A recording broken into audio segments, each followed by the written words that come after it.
And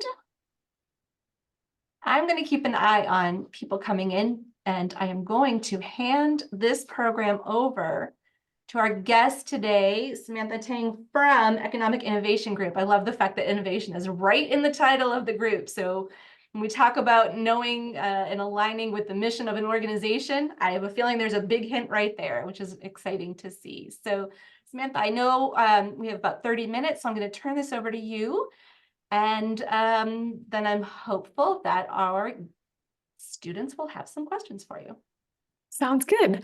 Thank you so much, Melissa. Hi, everyone. My name is Sam. I'm with the Economic Innovation Group. I am the Executive Assistant and Outreach Coordinator, so I work on the more operations and event side of things and handle a lot of the hiring, especially at the front end with reviewing resumes and getting our interns and new staff onboarded. So if you have any questions, we have a small group. Feel free to chime in at any point or email me after the program. I'm happy to follow up with any questions you have later as well. So just to give a brief overview, I'm going to talk a little bit about our organization, what we do, and then dive a little bit deeper into internship opportunities, specifically for the summer, and then just general opportunities that we have throughout the year. So first thing is our mission. We are a bipartisan public policy organization dedicated to forging a more dynamic and inclusive American economy. We're based in DC and we produce nationally recognized research and we work with policymakers to develop ideas that empower workers, entrepreneurs, and communities. And a little bit more about our work. We convene with leaders, so that's in the public and private sectors. We work with our internal research team as well as some external stakeholders to develop research. We also have a policy team in-house that works to create policy proposals. And all of this is, of course, dedicated to our mission, which is bringing new jobs, investment, and economic dynamism to U.S. communities. We are fairly new, so we're in our ninth year, and we've been able to establish ourselves as a national leader producing research and policy proposals, especially in relation to economic inequality, economic geography, and analyzing the decline of economic dynamism. So if you haven't already, I invite you to explore our website. We will come out with like 2 to 3 analyses per month, kind of all within this idea of economic dynamism and innovation for the American economy. First, wanted to touch base on our research and our research team. We have our core issue areas that are worked on by all teams, but it is divided a little bit differently. So for our research team, they work on economic dynamism, which is kind of the bread and butter and foundation of all of the work. Like I mentioned, economic geography. We publish and write blogs on demographics and trends, as well as high-skilled immigration and remote work. We work on inclusive wealth building and retirement security. And our policy team is working more on building up coalitions, working with Hill staff and Hill offices to promote policy proposals. So we are working on active legislation with opportunity zones, legislation on retirement security, non-compete reform.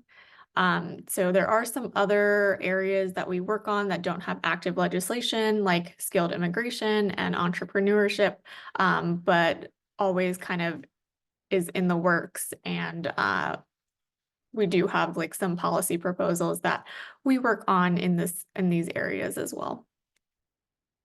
Oh, and small business. And a little bit about the dynamics of our teams. Our policy team is pretty small. So just generally, our whole organization is under 20. So right now we're at 17. Our policy team is 3 Our research team is the bulk of it. So research is, I think, at 8 right now. Communications is at 3. And then we have several others on the operations side or on the executive team.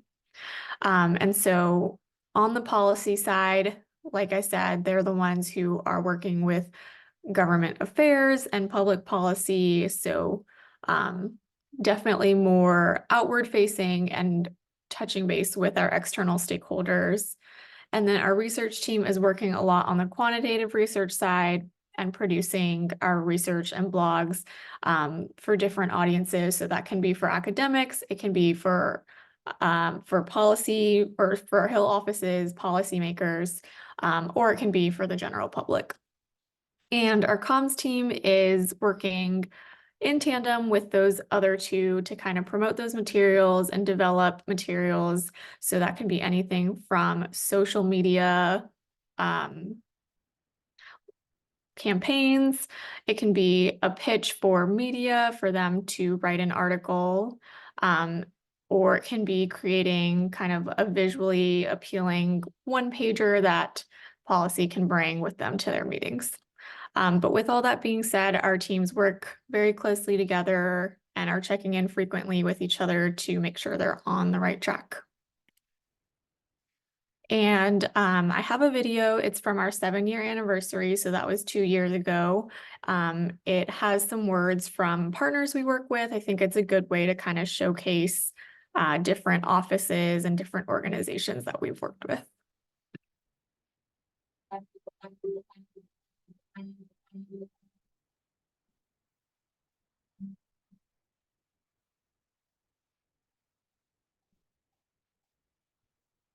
We founded the Economic Innovation Group to be a bipartisan outpost for leading-edge research and creative policy solutions designed to help boost American dynamism and promote economic well-being in communities throughout the country. Well, we had the opportunity to start working with EIG when it was just getting started. We were focused on trying to level the playing field in terms of innovation and entrepreneurship, create more opportunity for more people in more places. And that's exactly where EIG was focused. So from the early days, we've been partners with what we're doing with Rise the Rest and what EIG is doing, really trying to create a policy framework that's supportive of the next generation of innovators, next generation of entrepreneurs. Congratulations to the Economic Innovation Group on celebrating. I can't believe it seems like yesterday, 7 years. 7 years of dedicated work towards building a more inclusive economy that allows workers to enjoy more mobility or higher wages, expanding opportunities. We could make this system work for all. Diverse communities, Black and brown communities, underinvested in communities, underappreciated communities, marginalized communities. You see wealth and value everywhere, and I celebrate you. Here's to 7 years and 7 more to come. As co-chair of the Ways and Means Racial Equity Initiative, I take seriously my responsibility to advance a more equitable future by bringing opportunities and prosperity to every corner of this nation.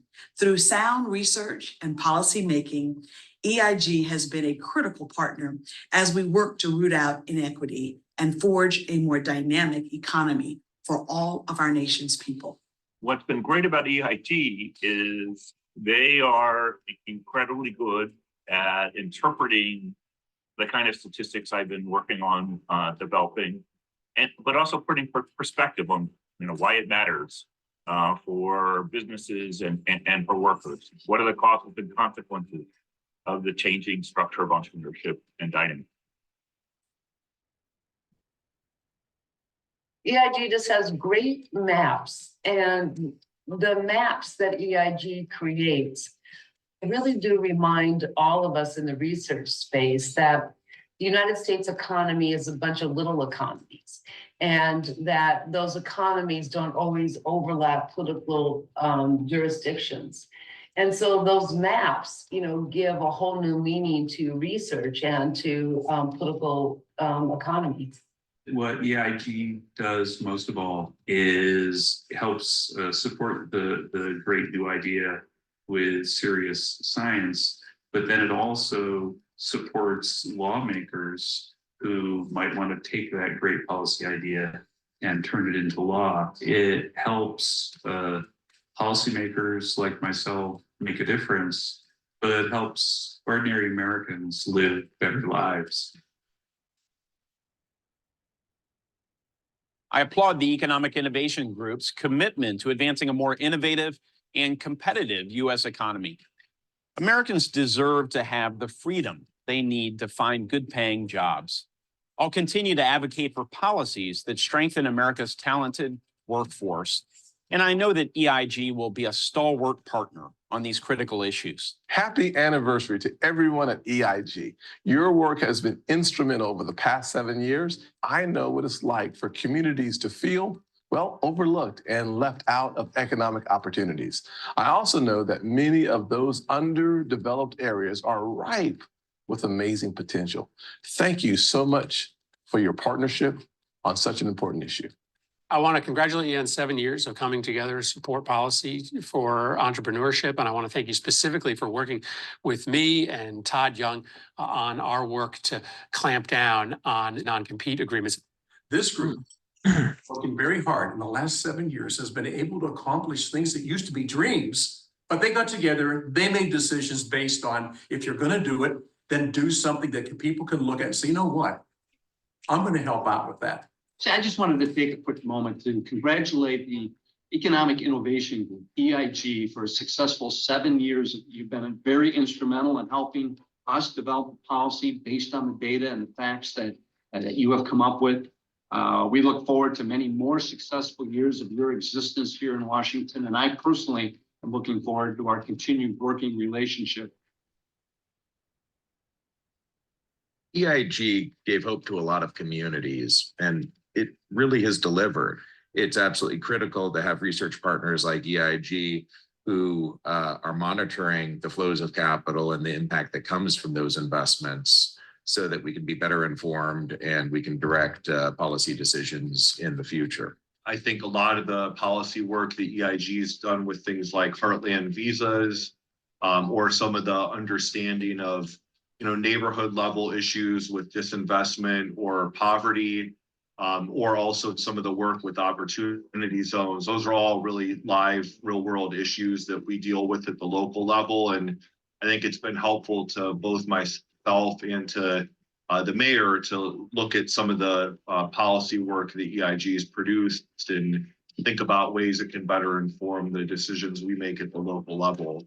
There are a lot of actors in DC who are focused on big national issues, often to the detriment of smaller communities. What has been so encouraging about EIG's work is that they've come to understand these communities like Erie. They've visited these communities. They're helping to craft policies that are going to actually have a positive impact in these communities. And that's rare that you have a federal policy that can touch and have such a tangible impact in a smaller community. As the country emerges from the turmoil of the pandemic and economic crisis, we believe EIG's work and mission are as vital as ever.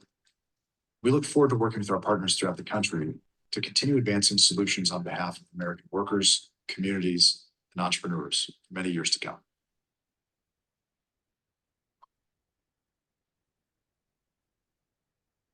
Okay, so we are, I'm just going to talk a little bit about our internships coming up.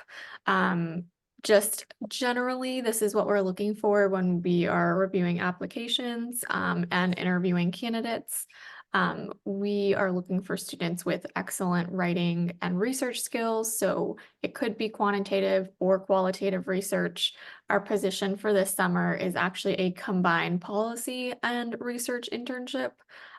So that one will definitely be looking for both quantitative and qualitative research, but throughout the year, sometimes the internships will be separate. So a intern dedicated to policy and an intern dedicated to research. Just generally looking for students with a background in economic research or policy. If you have experience interning on the Hill, that is helpful as well.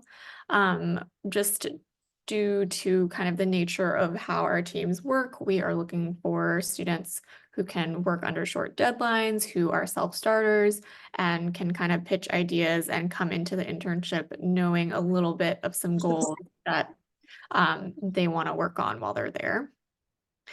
We typically look for students in their third or fourth year of their undergraduate program, graduate students, or even recent students who've just finished either programs and are maybe in a transition period looking for a full-time job. We do have internships available for spring, summer, and fall, and it just depends how many positions per semester.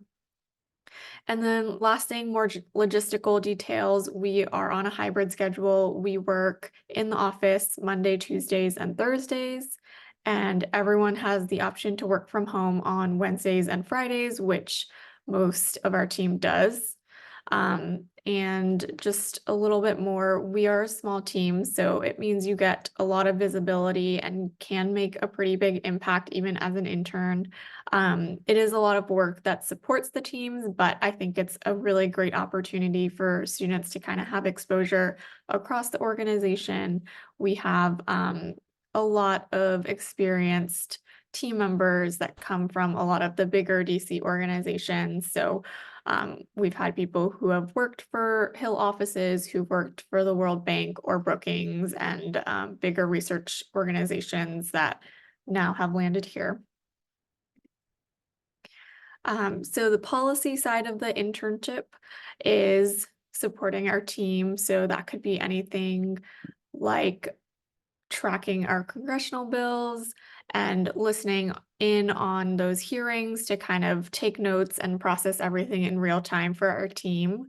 You would help kind of contribute to reports and briefing memos that they would then take with them to their meetings, and support their outreach efforts in building up those coalitions. And just a thing I should note is that interns would work across all issue areas, which most of our team does. So you wouldn't necessarily be dedicated to one focus. You would kind of get a good range and exposure all across the board. And the last point is to support some administrative events and operations activities. That is pretty minimal. We'll have a couple of events every semester during the internship, and our interns will usually help us with checking in folks at our events, but that is usually just 1 to 2 events. And on the research side of the internship, this is a little bit more on the quant side. So the student would help process data and analyze data sets. They would help with lit reviews and prepare synopses, help with briefing memos, and then again with the database and inquiry management.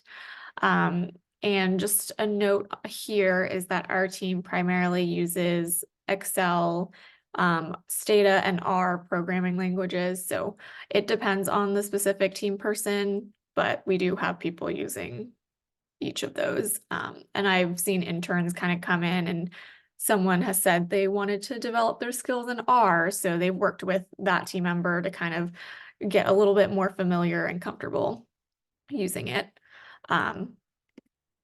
But yeah, and then just a little bit about where our interns have gone after EIG.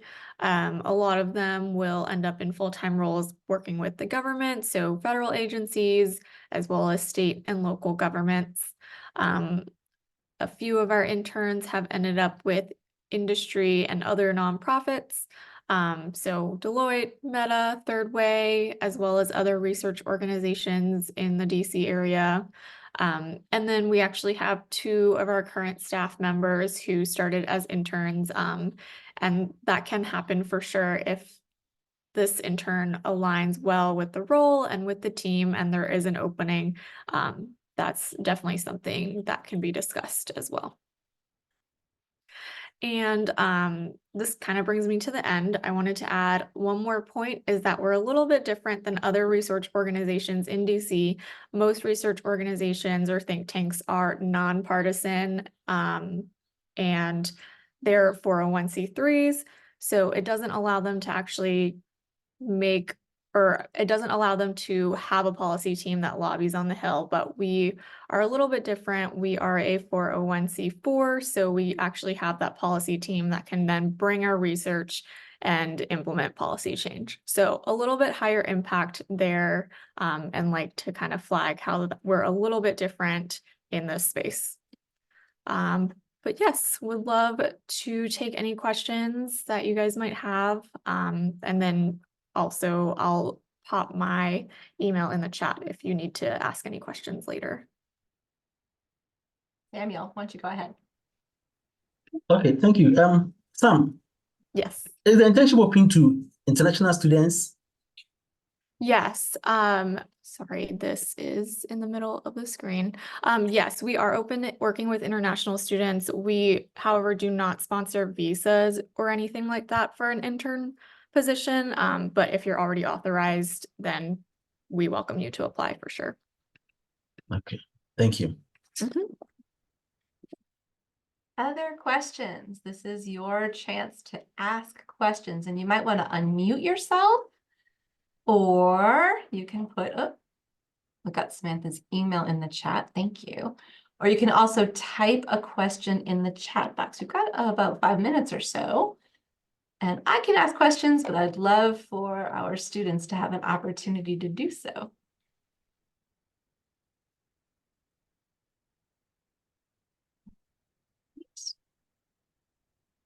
Looks like we have one in the chat.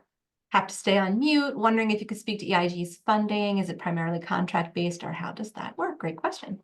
That is a good question. We are funded primarily through foundations and donors. So we aren't typically contract-based. So EIG internally will decide our research priorities. We're not typically getting contracts from other people to, you know, like fund a specific project. But sometimes how that works with donors is if we have a project that aligns with their priorities, then they'll kind of, you know, award funding for that. And I think I forgot to mention the internship is paid at $20 an hour. Good information all around. Other questions?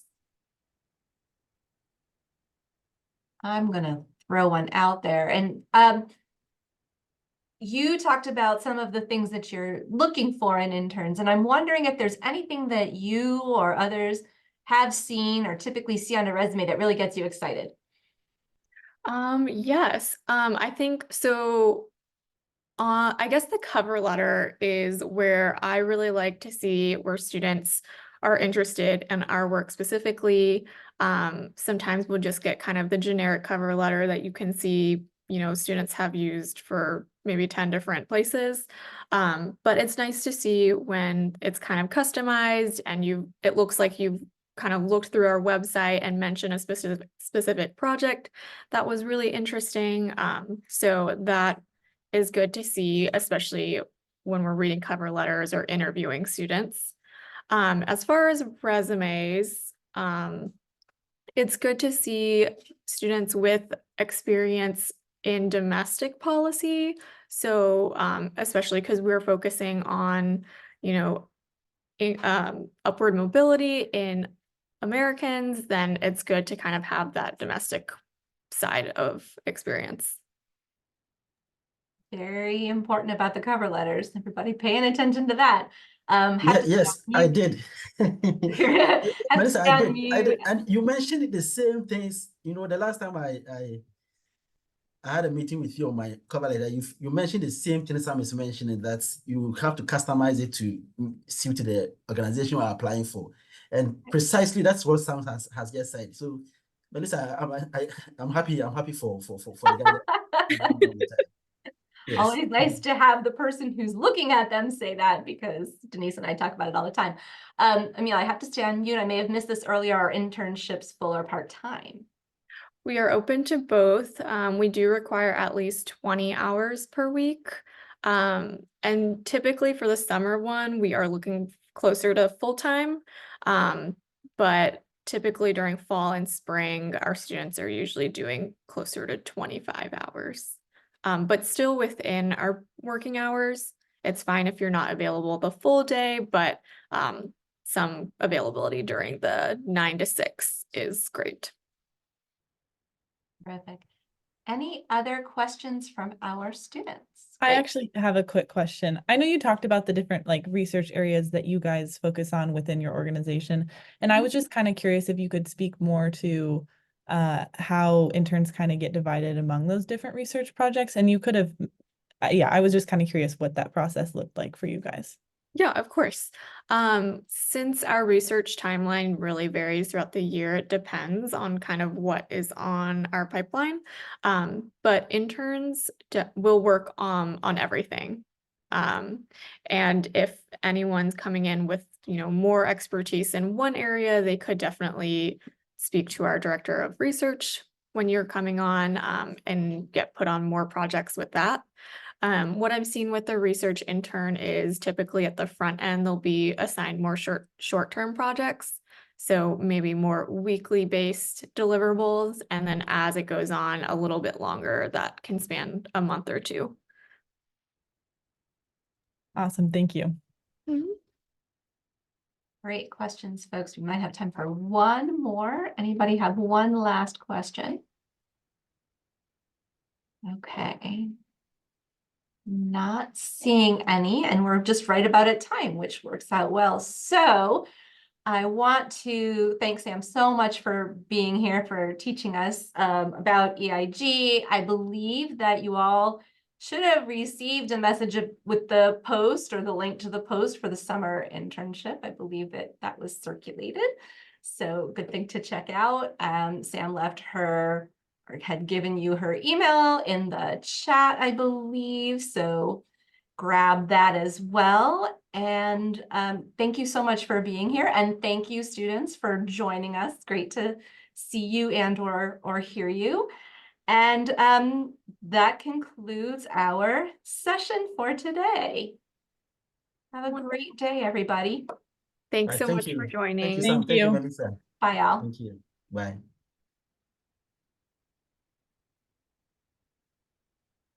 Melissa, thank you. My pleasure.